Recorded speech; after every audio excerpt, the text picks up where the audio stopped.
এখন বুটকাস্ট 9:44 বাজে।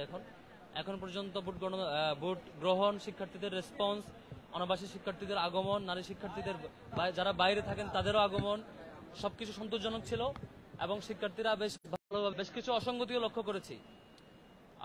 বুথের 100 মিটারের মধ্যে যেখানে লাইনে দাঁড়ানো হচ্ছে নির্বাচনের সেন্টার, ভোটিং সেন্টার, সেখানে 100 মিটারের মধ্যে লিফলেট বিতরণ বা এই ধরনের ক্যাম্পেইন সেগুলো নিষেধাজ্ঞা ছিল। আমরা দেখছি ছাত্র দলের দিক থেকে একদম লাইনে এসে ক্যাম্পেইন করা, লিফলেট দেওয়া, বিভিন্ন কাগজ দেওয়া, এই ধরনের অব্যাহতভাবে প্রত্যেকটা সেন্টারে ঘটেছে। আমরা কনসার্ন জানানোর পরও সেটা এখনো থামানো হয় নাই। এভাবে এগুলো আচরণবিধির লঙ্ঘন এবং যারা লাইনে দাঁড়াচ্ছে তাদের জন্য একটি বিরক্তির কারণও বটে।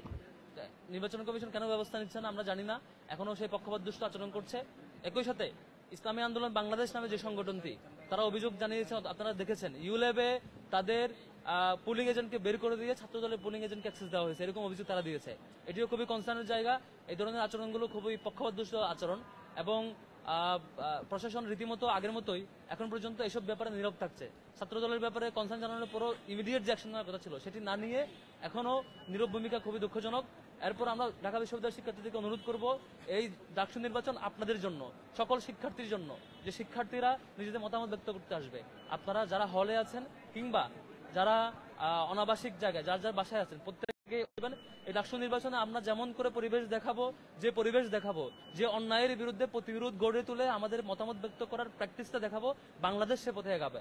আমরা যদি ভালোভাবে দেখাতে পারি যে গণতান্ত্রিক প্র্যাকটিসটা ঠিকভাবে করা যায়, আমরা যদি দেখাতে পারি যে কোনো অপশক্তি অপতৎপরতাকে রোধ করা যায়, আমরা যদি দেখাতে পারি আমাদের স্বাধীন মতামত ব্যক্ত করে পছন্দের প্রার্থীকে জিতিয়ে নিয়ে আসা যায়, আমরা যদি দেখাতে পারি আমাদের যে প্ল্যানে থাকুক না কেন, যে চক্রে যে প্ল্যানে থাকুক না কেন, আমরা শিক্ষার্থীরা যার যার জায়গা থেকে যার যার অধিকার থেকে প্র্যাকটিস করবে, অন্য কেউ এখন বাজে প্র্যাকটিস করতে পারবে না, সেটুকু দেখাতে পারলে তবেই বাংলাদেশ সে পথে আগাবে।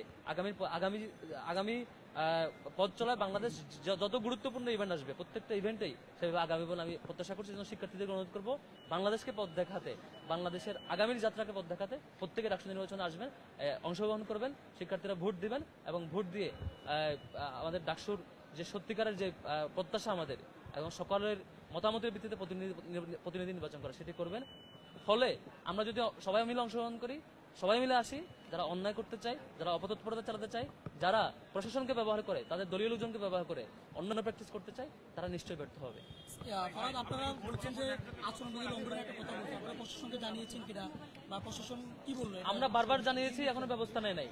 এবং ইসলামী আন্দোলন বাংলাদেশ তারাও তাদের পুলিং এজেন্টকে বের করে দেওয়ার যে ঘটনা, ইসলামী ছাত্র আন্দোলন বাংলাদেশ তাদের পুলিং এজেন্টকে বের করে দেওয়ার যে ঘটনা, সেই ঘটনায় তারা বারবার ফোন দিয়ে জানিয়েছে, এখনো তারা সেই ব্যবস্থার ফিডব্যাক পায়নি। এটি তারা একটু আগেও জানিয়েছে, তারা এখনো ফিডব্যাক পায়নি এবং তাদের পুলিং এজেন্ট এখনো সেখানে ঢুকতে পারেনি।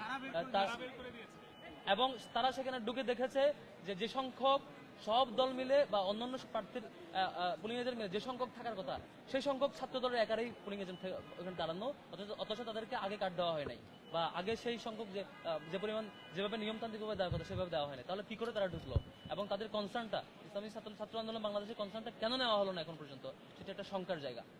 আপনি ভোট প্রদান করেছেন আর কত সময় লেগেছে আপনার? জি, আমরা প্রশাসনের আচরণ নিয়ে এখনো শঙ্কিত। আমরা এখন অবজার্ভ করছি, অলরেডি 3-4টা অসঙ্গতি আমরা লক্ষ্য করেছি। কনসার্ন থানার উপর এখনো ব্যবস্থা নেয়নি। আমি জানি না প্রশাসন কতটুকু সক্ষমতা পরিচয় দিবে, তবে প্রশাসনের প্রতি অনুরোধ করব, জুলাইয়ের হাজার হাজার শহীদদের বিনিময়ে আমাদের এই ক্যাম্পাস প্রাপ্তি, জুলাইয়ের হাজার হাজার শহীদ এবং হাজার হাজার আহত গাজীর ত্যাগের বিনিময়ে আমরা এই সুন্দর ক্যাম্পাস পেয়েছি। এই গণতান্ত্রিক প্র্যাকটিস করার যে সুযোগ, যে অবারিত সুযোগ আমরা পেয়েছি, শিক্ষার্থীদের প্রত্যাশার যে সুযোগ, এই সুযোগটা আপনারা নষ্ট করবেন না। আপনারা আপনাদের শিক্ষক হিসাবে যে দায়িত্ব পালন করার কথা, সবার জন্য যেই দায়িত্ব অনুভূতি নিয়ে কাজ করবার কথা, সেটি করবেন বলে আমি আশা রাখছি। শিক্ষকদের প্রতি সে সম্মান এবং প্রত্যাশা রেখে যেতে চাই। Thank you.